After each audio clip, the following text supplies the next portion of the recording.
All right, thank you guys. Come on in, take a seat. We're going to get started right now.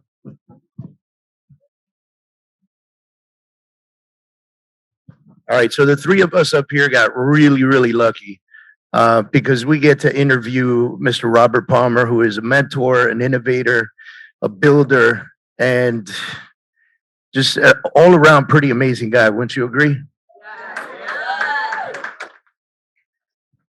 Thank you, David. And it's not every day that you get to sit down with somebody with the mind that operates in such a fashion that you get to ask them questions, pick their brains, and do it in a somewhat public forum so that all of you have an opportunity to listen to the way that this mind works, and maybe even take a lot of it away and implement it into your business the way you would know how. So thank you for allowing us to do this. Yeah, I'm excited. It's going to be a great way to cap off what has been an amazing 2 days of sharing knowledge. So big shout out to everybody who's been with us for the last 2 days. It's been amazing. This whole event kind of came out of nothing. It was going to start with a small mastermind of just like 15 or 20 of us. And we're like, you know what? Let's open it up to everybody and let's bring in these chairs and fill the room. And then from there to say, okay, well, let's fill the gaps and let's add these breakout sessions. And all of this happened in like 10 days. So it's been really cool to see. And this is definitely something that we want to make a real fixture here at LPT Realty. And it's kind of fitting because this building used to be an ITT Tech. It was a college. And so bringing a little bit of that university vibe back here and having knowledge and education inside these halls again is very fitting. So this has been a great couple of days. And what's awesome about this is I've been able to learn more about Robert and like pick his brain and get into his mind and try and figure out what he's thinking about, because he does things so differently than what we're used to in the real estate industry. And today, like his ability to pivot it's pretty crazy how fast it happens. And today we're having a conversation this morning, and this is where this came from. And I asked Robert, I'm like, hey, do you want us to tee these questions up to you before we start this mastermind? He said, nope. I said, what's our limits? Grill me was pretty much the word. So this was created today, and we got some hard questions for him. Yeah, I was in line at Starbucks, and we're like, why don't we flip the last panel? And this was Joey's brainchild, and I helped pivot, and here we are, and I'm excited to do it. So yes, and I did not get any questions beforehand. I hate that. I want to be genuine and answer things on the fly, and you're going to learn the questions as I do. So let's do this. So we did, yeah, we talked a lot. We discussed a lot. This was an early morning phone call. I was barely awake because Joe and I stayed up till 3 o'clock in the morning talking. So Robert, budget related, when RP is creating a budget, what vital signs are most important to you? This is interesting because we're in a business that is very dependent on the market. Real estate, mortgage, all of us. If anybody made budgets for 2022, they're probably not getting hit. If anybody made budgets for 2023, they're probably not getting hit. And there's a size of scale where you can outrun the market. If you're small enough, you can out hustle, you can add a couple people to the team. But when you hit a certain size of scale, you can't anymore. If you're top 5 in market share, you're going to ebb and flow with the market no matter how hard you try. And that's something I had to learn. When I heard somebody say this the other day, and this was me early in my career. They said, I'm refusing to participate in the real estate downturn. And at a certain size, you can 100% do that. A certain size, you can hustle, you can door knock, you can make extra calls, you can absolutely fight the market. But you outrun that really quickly. And as you build a team at scale, as you build a business at scale, you wake up one day and you realize that you are following the trends of the industry. And that was tough for me. And so back to the kind of budgeting concept, it's really hard to do when you know that as these things can change, those budgets have to go out the window, and you have to be ready to pivot very, very quickly. And so we budget annually, we budget quarterly, we budget monthly, and at times we budget weekly. And right now is one of those times with mortgage rates moving as fast as they are. We are making advertising budgeting decisions every Monday, every single week. I get a 4-week outlook, and we're adding or cutting lead spend, TV spend, radio spend, based on what the Federal Reserve is doing, because it has that big of an impact. Because at our size, we are going to ride the waves of the market. And so as you scale and as you grow, you lose some of that control, I go, you go from being what would be a speedboat where I can speed it up, slow it down, pivot on a dime to a freighter where you have to make those turns really far in advance. And that means as the market is pushing you, it's hard for you to push back against it. You literally, for us, we would have to add a whole new state. We would have to, double lead spins. We would have to maybe add 5 new states in order to fight a market trend like the one we're seeing right now. And perfect answer to the next question, because we're going into a market and to a potentially a recession. So when you're focused on growth, like how do you carefully navigate that inside of your business when growth is the most important thing that we're focused on, especially right now? Yeah, I think a big part of this, and you'll hear me say this a lot the more you hang around, when we're in a boom, you have to be preparing for the next bust. When we are in a bust like we are now, you are literally preparing for the next boom. You can't live for the market that you're in. And, so when we're in a downtime right now, you should be looking for talent and hiring and growing, which is not what most people are thinking about right now. They're thinking about downsizing and going the other way. And then we're in a boom when everybody else is hiring like crazy and paying signing bonuses and going nuts. We're not, because we're preparing for the next bust. And so being nimble, being creative, but at the same time too, having that long-term plan. And look, financially, you have to be able to do this, right? You have to be able to say, I'm going to make less for the next year because I'm going to add people to my team. I'm going to hire people. I'm going to prepare for the next increase because there is zero chance that we don't see another cycle. I mean, that it's just, it is the definition of our business. There will be a bottom and then we'll come back up. And so if at the bottom you are preparing for the next rise and you're getting your teammates in place, you're getting your leaders in place, you're getting your systems in place, if you can afford to do that, which usually comes in the form of delayed gratification, right? Like right now, people who are cutting team members are saying, well, I want to keep driving a Lamborghini, so I got to let go of half my team because it's a $6,000 a month payment. Well, get rid of the car, personal sacrifice, and put that money into a team member who will make you the cash price of a Lamborghini during the next rise if they're in position and ready to go. And so it's being able to take a long view, but taking a long view requires financial resources. You can't take a long view if you can't pay your mortgage. You can't take a long view if you lease that Lamborghini and you're stuck with it. And so this is where the decisions you make during the boom dictate how well you can take care and prepare during the bust for the next one. I'm glad that you brought that up because my next question has to do with marketing budgets and sacrifice. And when we did the New You Recon event and you were on stage with me and we were having a conversation about reinvesting into your business, you told the story on how you were already spending $1 million a month or a year. It was a year at the time, a month. So, and this is guys like little by little, right? He spoke about, having a budget and then every time he made money, reinvesting it into marketing. And you were spending $1 million a month in marketing, yet you were still driving the same shitty car and living in the same shitty condo. Yeah, so it was an old car, but it wasn't a shitty car. Okay.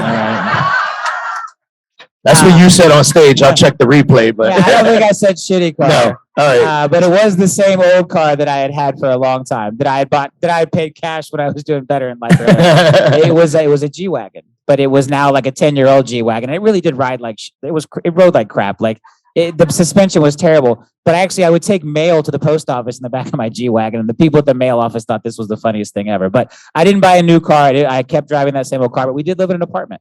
My now wife and I, girlfriend at the time, were living in a 2-bedroom apartment right by the office. And that was our life. And at the time, we're spending $1 million a month on TV commercials and radio. And I very easily could have spent $500,000 on TV and radio and put the other $500,000 in my pocket. But through discipline and through this idea of like delayed gratification and wanting to build and wanting to grow and wanting to achieve a higher level of success, we delayed that. And so, at the time, I was taking next to nothing out of the company. I was living on credit cards. I was probably paying myself like 50 or 60 grand. And paying my then girlfriend, now wife, 50 or 60 grand. I think she was actually the one paying the rent for the apartment. But then the first year that I said, okay, like we did it, it was 2014. And I made over $10 million take home that year. I took over $10 million out of the company. So, and so where do you find that discipline? Because most people don't have that. And that's, I mean, you didn't grow up with a rich family, with a rich dad to tell you, hey, this is how you do this, right? Son, like guide you through this. Like, where did you find that discipline? And how did you begin to apply that in life? Yeah, I think I think what I recognized about my personality is, for me, it's like it's all or nothing.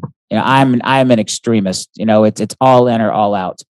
And so I knew that there wasn't a halfway point for me. It wasn't like, oh, let me invest half of the money back into advertising and take the other half out and live some amazing lifestyle and think I'm going to keep working hard, because that's not who I am. You know, getting comfortable is our greatest enemy. And, you know, in 2017 and 2017, when Reagan was born, and I kind of flew off into the sunset and I got really comfortable and I didn't think I was coming back. Something changed in me. Like, I guess motivations changed, but up until that point, I just very much had to keep myself uncomfortable. And so I knew the minute I quit putting it all back in, the minute I bought that first new car, which, by the way, I went and I bought a Bentley and an Aston Martin on the same day, cash, you know, after driving that G-Wagon for, 10, 12 years, went and bought a couple really nice houses, one that we moved into and one that we tore down to the studs and remodeled. I knew that once I kind of ripped that Band-Aid off or broke that seal, that the level of sacrifice I was willing to make was not going to be the same anymore. And so I really wanted to hold it back as long as I could. And that $10 million number got stuck in my head. And I really said, you know what? I'm going to delay sacrifice until I can take home $10 million a year. I had made over $1 million a year in my early 20s in the mortgage business. So I'd kind of had that taste of it. That's when I bought the G-Wagon originally. And then when 2007 happened and I lost everything, I went from making $1 million a year to living on credit cards and founding RP Funding, just a lot of years, 7 years of sacrifice in the middle there. But I knew by delaying it, and I just that $10 million number got, I think, just the extra zero, right? Like this, I want that extra digit. Like at some point we all want to chase 6 figures, and then you're like, all right, well now I'm going to chase 7 figures.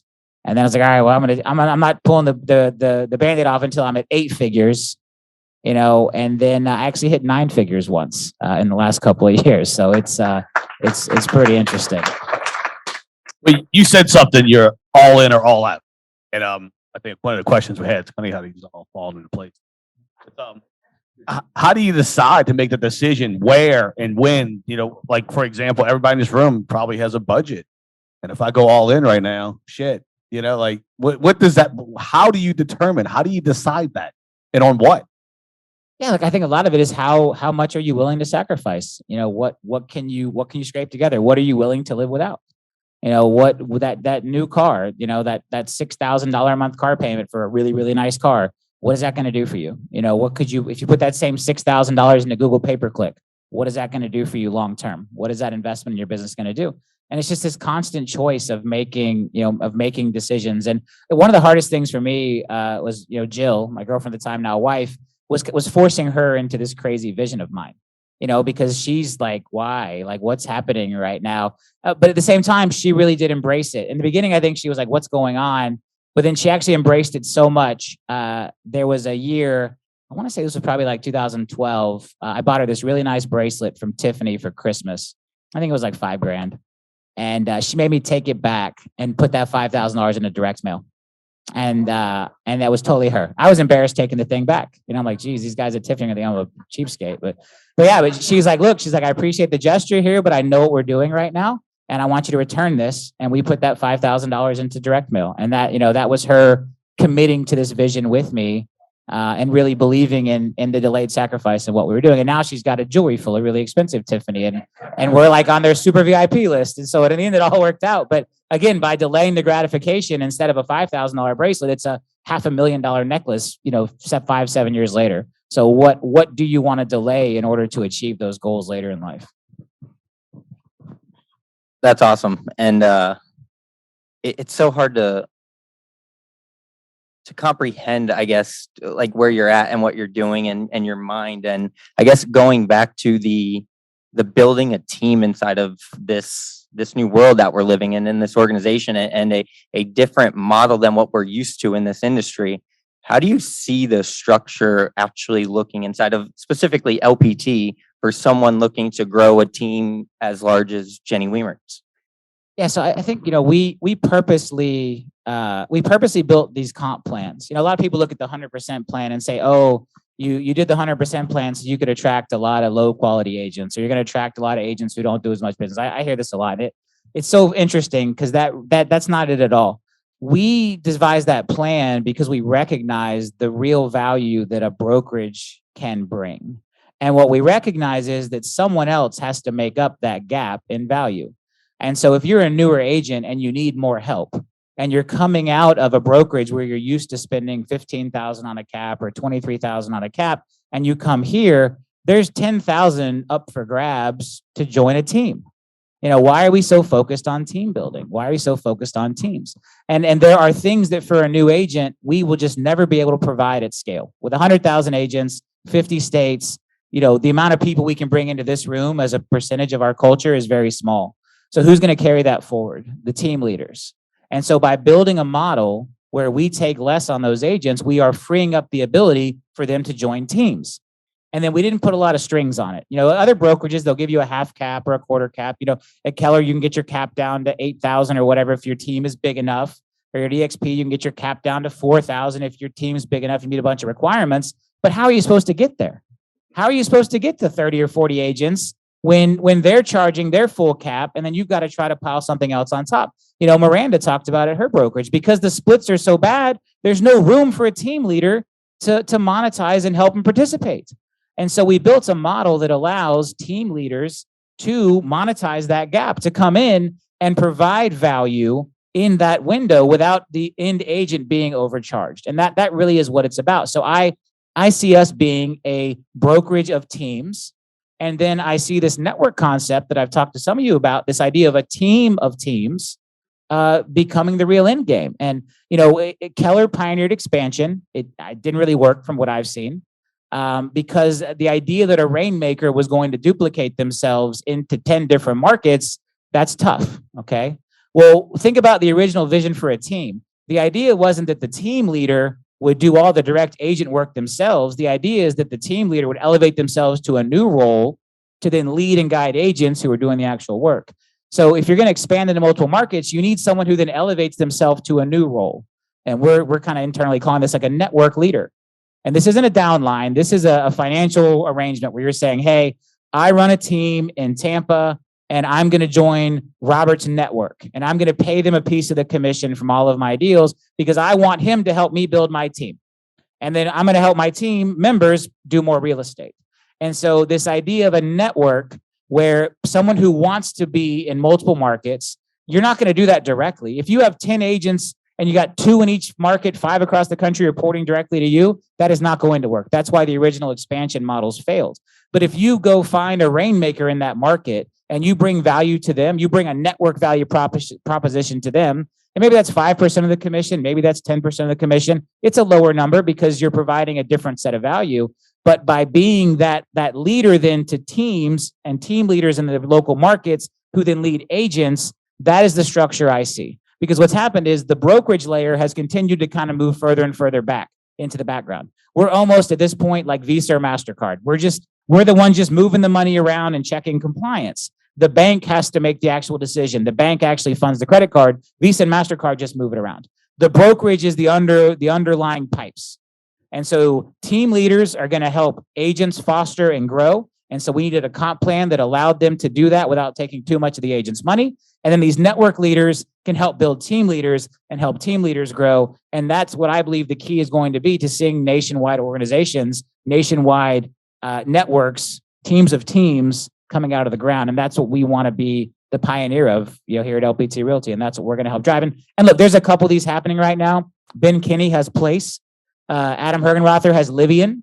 The problem is Keller is not trying to help more people build those. That is a closed ecosystem. Big EXP agent Veronica Figueroa recently linked up with Place. Ben's trying to figure out how to do it in multiple brokerages now. There is no one out there trying to say, hey, we're going to help you be the next Ben Kinney at Place or the next Adam Hergenrother with Livian. That's what we want to do here at LPT Realty. We want to say, you know what? You can build that network too. And we're going to give you the pipes and the tools to do it because there is a need for that. These guys found a market niche with a need, but now they need some competition. And we need to give more agents access to help build those same type of network layers. Do you see that as an avenue? Because as I was building a team, and we talked about it earlier, is finding talent is hard. So a team who has an organization and operates correctly, living inside of this network, do you see that as an avenue for them to recruit talent to their team as well? Look, I think one of the big network value propositions is recruiting for those teams, right? Like, well, what does a team leader need? A team leader needs culture. A team leader needs help recruiting. A team leader needs help with leads. You know, like what Matt Buckley's doing right now, testing 3 different IDXs. You know, or Keegan, who was up here yesterday, who's got that deep Zillow Flex relationship. These are things they can give to agents, team leaders in other markets to help form a network. If you're really good at recruiting, if you figure out how to recruit via direct mail, recruit via Facebook ads, recruit via cold calling, that becomes portable. And so your network value proposition can become, hey, if your team joins my network, I'm going to recruit for you. You know, what a great way to get people to join. Like, you want to grow your team? We have full-time recruiters to help you do that. We have full-time marketing and pay-per-click people to help you do that. You know, we have in-house pay-per-click. We're not using third-party chime. These are the types of services that I see that network layer bringing out, in addition to just a sense of community and bringing agents together and helping them grow. But those are the exact types of things that I see the networks doing. And the other big benefit we have here is because the brokerage is growing fast, there's a lot of opportunity to grow your individual team or network. It gets harder to grow your team or your network once you're at a brokerage that's stagnant. And one day we'll face this. When we get to 160,000 agents and the growth is slowing, new teams will have a hard time growing here because they don't get to ride the wave that we're creating. Right now, we are the fastest growing thing in the country. And that's why teams can really right now tune in and hone in and have massive growth because they can ride the wave and the momentum that we're creating. It's not automatic. Just being here doesn't mean your team's going to grow, but it is easier to grow your team or build a network when you are riding momentum of the underlying brokerage than when you're fighting that. Because if you're not riding the momentum, you're fighting a negative momentum. If you're at a brokerage that's losing more agents than it's gaining, and you're trying to build your team and grow your team, you are literally fighting a sinking ship. You're fighting a losing battle. You can do it. You can be successful. You can out hustle it. But why? Why when there's opportunities to ride momentum to help you grow what you're trying to do?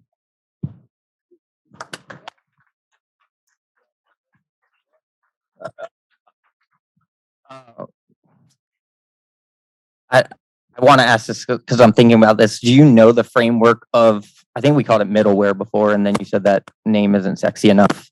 But could that get diluted? Like you have a bunch of teams who believe they're running it the right way to grow. How many teams are allowed to operate in this space in the network? I see that being diluted at some point. Nah, look, I think markets are efficient, you know, and if you don't bring enough value, people aren't going to join. And I think the interesting thing here is because you are trying to align team leaders with you, you have a more sophisticated, more experienced, more seasoned person for the most part. They've already had some success. If somebody's united 4 or 5 solo agents onto their team, they are a little more discerning of a buyer than a team member. And so, you know, maybe once upon a time, they probably sat around and said, wow, if we have too many of these real estate teams, it may get dilutive, but it doesn't, because the ones who run a great team can grow.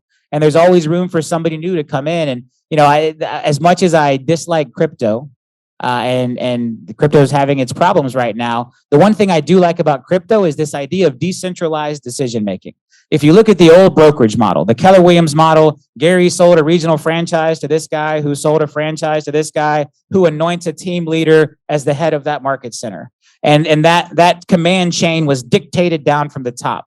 And if that command chain is broken, there's no mechanism to unbreak it or to fix it. In our model, anyone can rise up and build a team. Anyone can rise up and build a network. And if you build a team or you build a network and you start to take your eye off the ball, people will leave your team or leave your network because there's no corporate protection where we anointed someone as the leader of that. And so I think it's quite the opposite. I don't think there's any scarcity here. I think that there is a higher barrier to accomplish it, because convincing sophisticated team leaders that they should give you a piece of their hard-earned commission in return for your network value proposition is a barrier you have to figure out how to cross if you want to build a network. But from there, if you don't provide the value, they'll leave you. And maybe they'll join a different network, and networks will rise and fall. But I think it's a very democratic process because the team leaders are basically voting for the network they like when they agree to pay that network a piece of their commission. And I think we're just here, again, we're the pipes. You know, I'm here to lay out the vision. We're going to provide the back end accounting and the processes and help alignment to make these opportunities available. But how the network is designed is very much up to that network leader. And then is it a value proposition that others can see and believe in? Do they want to join you? And it is a higher barrier of entry. So just because you could form a successful team doesn't mean you can transcend into a network, because now you're convincing a different type of person to align with you and pay you for your services or for your alignment. Speaking of leaders,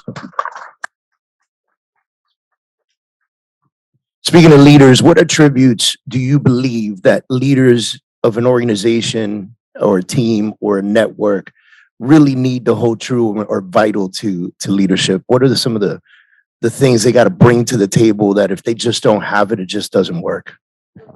Real quick, before I answer that, it is 6. So if anybody wants to sneak out, I will not be offended. We're probably going to go for like another 10 or 15 minutes. But if you need to sneak out, if you have engagements, I will not hold it against you or be offended. So please do. Again, I don't want anybody to feel like they're stuck here as we go a little long. So no hard feelings. We can get you the video later, but I did want to put that out there. But yeah, look, I think leadership is, leadership is a really, like, man, it's one of these things that's super hard to define. You know it when you see it, you feel it, but can you always quantify it? Can you even really explain why? You can take someone and say, wow, I think he's a great leader. And maybe there's some things you can say, wow, they're smart, or this, that. But a lot of times you really don't know or can't put your finger on, like, what is that?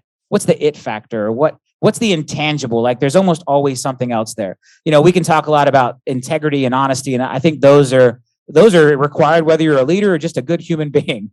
And then when you get into leadership, it really is this: do people want to follow you? And people will follow you for much different reasons. And again, in our model, we're not dictating who leaders are. We're not saying, oh, this person bought the franchise, they own the market center, you have to follow them. You all can choose to follow anyone you want in this organization. And that's even part of why, looking at like EXP or Real, the leadership is almost, again, dictated by who you named as your sponsor, who's your downline. We're working very hard to bust that up culturally, to say, look, you can follow someone who isn't your sponsor. You can follow someone who's from a different organization. You can follow someone because you want to follow them, because they are what you see as the type of leader you want to be a part of. And again, this is where the network comes into play. The network can really be funded by that gap in money that we charge. So now people can pick their leaders. And this is something new. Like, this is not happening anywhere else in the industry, where you literally can pick your leader here as these networks start to come up, and as your team. Why are we so focused on teams? Teams allow you to pick your leader. Who do you want to align with? Hey, I don't like my sponsor. I don't like my downline. Great. I don't care. Join a team. Go join a team and follow that person, because that's the core of your real estate business. You don't like that? Go join a network and get another layer to feed your real estate business, and have a financial relationship, because that creates honesty. Because if they're not delivering, you can unplug, right? If you want to unplug from that franchise owner, you got to leave the brokerage. If you want to unplug from that sponsor, you got to leave the brokerage. If you want to unplug from a team because they stop providing value, you leave the team. If you want to unplug from a network because they stop providing value, you leave the network. And this is what creates true, honest relationships, where both parties can hold each other accountable. If you stop providing value, I'm going to leave. If you stop following what we're doing and following our standards, we're going to throw you out. The downline, the franchise, these old constructs don't allow that honesty, because you're linked, you're tied. There's no out.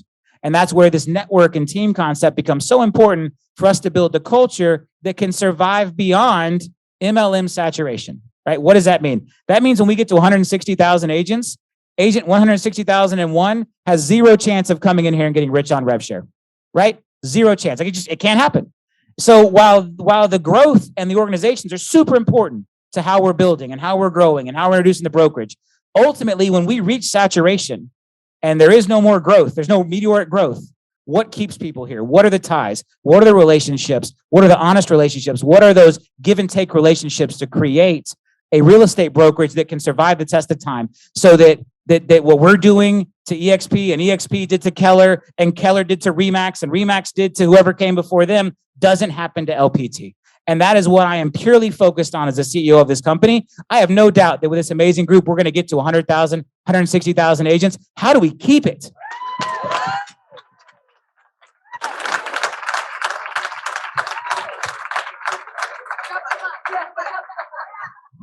Bye, everybody. Damn. I don't know. I got too many questions, but I a team that operates at a high level, closes 1,000 transactions a year, has 80 agents, 20 admin staff. How do they fit? Like, what's the value proposition for them to be part of LPT? Yeah. So look, I really think that at our business builder plan at $5,000 a year and our transaction fee, it's really hard to replicate the value on your own. I think the other pieces of this are the need for rev share and the need for stock are really becoming non-negotiables. Isn't quite the word yet, but when you're interviewing for your team or hiring in an independent brokerage, and they're like, "Well, do you have stock? Do you have revenue share? Do you have health insurance? Do you have this technology?" And if the answer to those are no, now the rest of your value proposition has to overcome those things that are missing. And so I think one of the great things about being linked up with a platform like us is you get to say yes to those. So then you just get to focus on your value proposition, right? Instead of saying no, but, no, but, no, but, you say yes, and, yes, and, yes, and. And I believe from a value proposition and a growth opportunity that what we charge is a number that most people could live with, right? Like if you really look at it and say, all right, if I'm going to go out and be on my own as an independent, maybe I can do it for a little less per agent. Maybe I'm a few thousand less per agent. But if I have to say no, but, no, but, no, but to, are you in multiple states? Do you have one cap for the country? Can I build my own networks and teams and things inside of you? Can I get stock? Can I get revenue share? If it's no, but, no, but, no, but, that is going to hurt your growth at some point. That is going to make it harder. You're now stagnant. You're at that level where you're stagnant. You're not able to grow. You don't have the momentum to help you grow. And so I believe that with the way we've built this plan, massive organizations can exist inside of this. And there's almost no motivation for someone to leave us and start their own brokerage. Again, we built it that way. How do we make this such that there is no motivation to go open your own brokerage? Because you may pencil it out by a few bucks. But by the time you buy Chime and you buy .loop, because what you're going to pay for 80 agents is way different than what I'm going to pay per agent for 2,000 or 10,000 or 100,000. I heard recently that the really big guys pay $4 a month for KV Core, right? You go buy it on your own. I can't get it that cheap yet. We'll get there eventually, right? There are these arbitrage. There is this value buying. And so where brokerages in the past have not passed that efficiency back down. And so they left themselves at a cost structure where they were vulnerable. At $16,000 an agent, yeah, you can go build your own brokerage and save a whole lot of money. At $5,000 an agent, not so much. Not with everything we offer.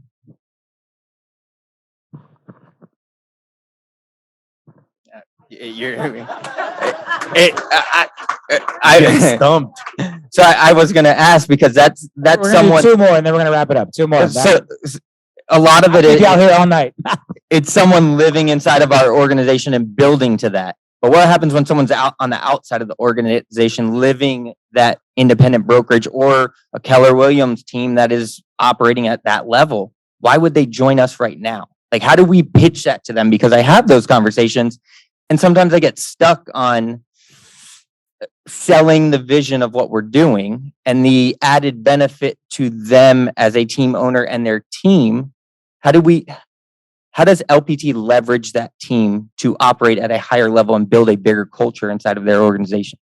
Yeah. So look, I'm going to pick on Jenny Weimer. Jenny's built. Jenny's built an amazing business without rev share, without stock, without Chime, right? Without all these things. So why would she come over, right? Does it make sense? Like, we can argue there's more value there, but she built her business without it. Could she have been twice as large if we'd existed 5 years ago and she was with us? I'd say probably, but that's a different type of argument. That's a different type of conversation. And so I think that's the big thing. Someone who's built their business in spite of not having what we have, without it, is very admirable. And again, I would challenge that with all these extra bells and whistles, she could be twice as big, right? But we didn't exist back then. And so now she is where she is. And so to transport what's a very successful business without these things, right? Because if you don't need Chime and you don't need rev share and you don't need stock and you don't need anything that we offer, then the 5,000 probably is a little too expensive and we can't come to a number that would make sense, right? But if you embrace and believe that you can get even a little bit of growth, because it doesn't take a lot of extra growth to offset that little bit extra money. If that 80 agent team was it 120 or 110 because of the things we could bring to the table, they're winning. They did better than being on their own. But it's hard for someone to see that and believe in that and make the transition backward.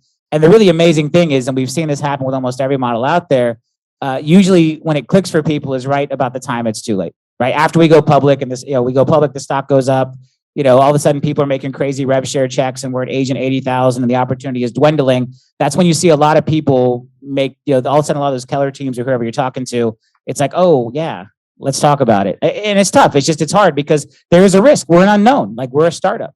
And I've got a lot of past business success and you can look to that and look, everybody in this room, for the most part, believed in that. And that's why you came over and joined. But they have to believe that too. And if they don't know me, if they don't believe in me, then it's really hard to believe that any of that's going to happen. We say, well, the stock is worthless. It'll always be worthless. He's never going to pull this vision off. He's going to get tired of wasting money and losing money. And this thing's going to crash and burn. And, there's all these reasons to not believe. And if the stock is always worth zero and the rev share is never going to happen and we're not going to grow and we're going to be stagnant, then yeah, why would you come here? But if you believe in the vision and you believe in what we're doing, then it does make a lot of sense. And so that's the first piece is they have to believe. And they got to want to believe. And people who take risks in life have the biggest shot at rewards. But I think that's really what it comes down to. That is one thing. I think we just got a new T-shirt. Well, one thing Joe and I say all the time, and everyone I speak, Joey, damn, I don't know why I'm doing that, is Joseph. that it's believers and leaders, guys, right now. And that's something that is resonating with me because I've had those agent conversations when they're not understanding right now. And so a big part for me is finding the believers and leaders and the people in your organizations while you're growing this.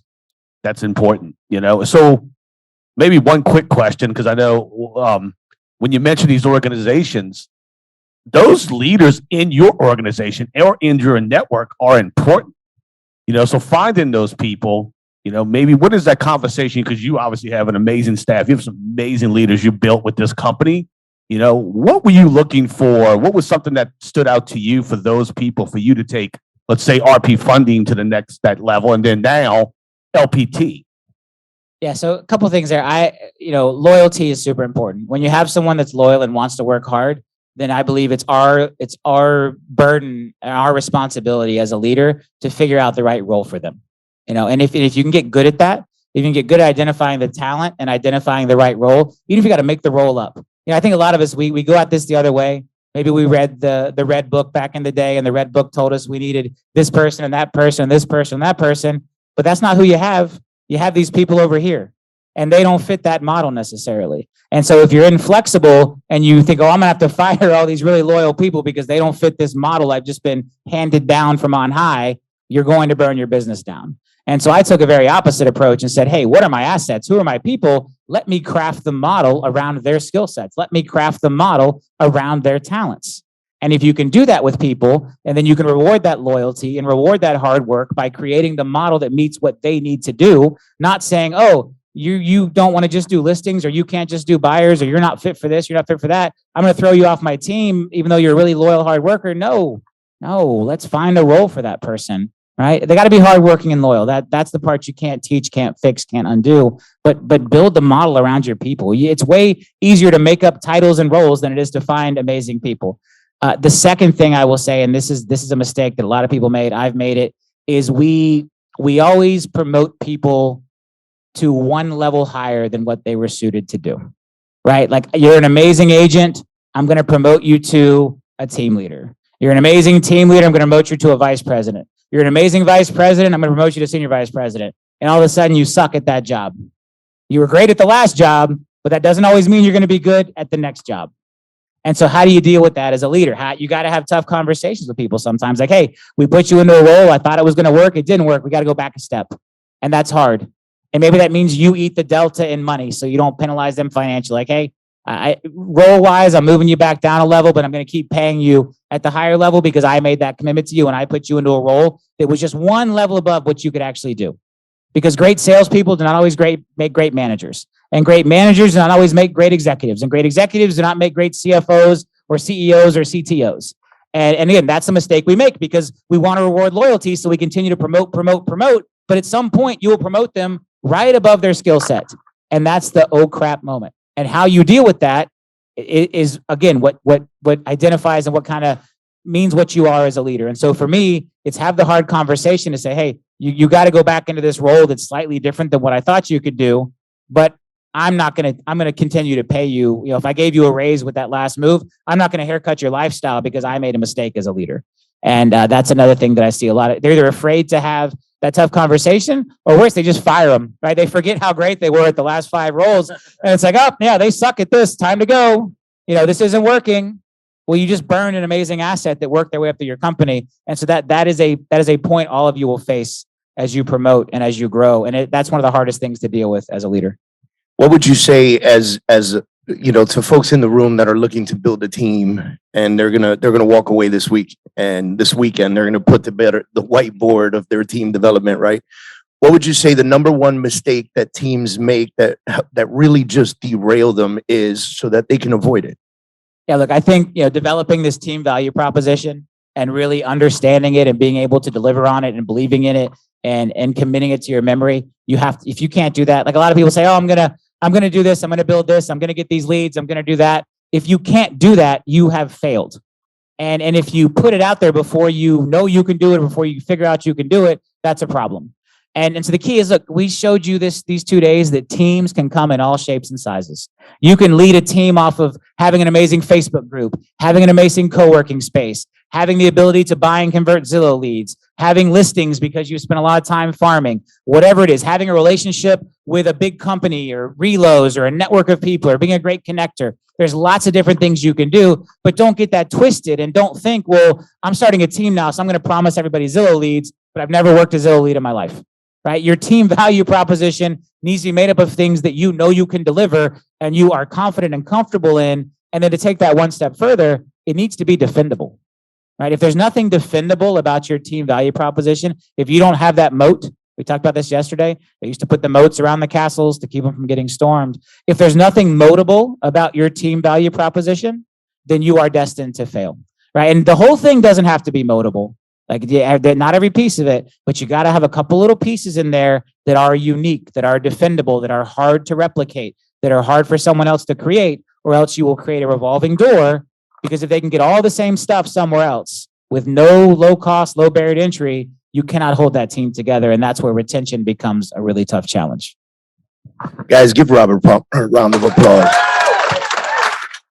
So, look at this.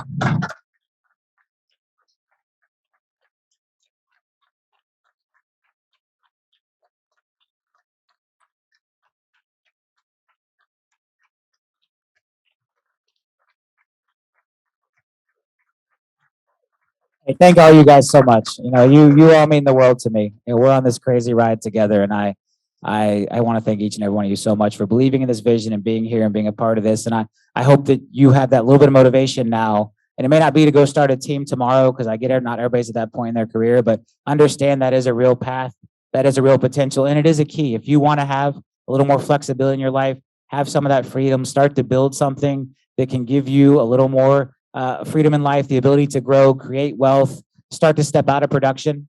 You know, it starts with right now saying, you know what, one day I'm going to have a team and I'm going to start building those assets now. I'm going to start building that team value proposition now. And that's the one thing I hope everybody takes away from this 2-day event.